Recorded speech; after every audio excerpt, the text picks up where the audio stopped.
نحمد و نصلی علی رسولہ الکریم۔ علامہ آن لائن سے حاضر خدمت ہوں۔ بسم اللہ الرحمن الرحیم۔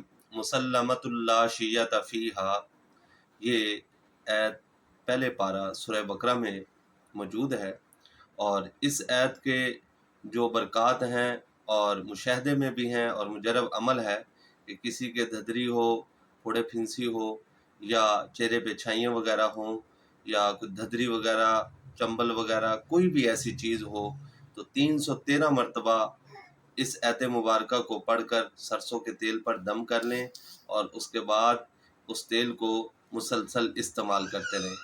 یعنی کہیں بھی کسی بھی جگہ پر کوئی پھوڑا پھنسی، چھائیاں ہوں، دھدری ہو، چمبل وغیرہ ہو، تو اس کو جو ہے آپ نے تیل کو اس کے اوپر لگاتے رہنا ہے، تو انشاءاللہ تعالی بہت جلد اس سے آرام آ جائے گا، اور وہ دھدری یا چمبل یا پھوڑا پھنسی وہ ختم ہو جائے گا۔ جزاک اللہ۔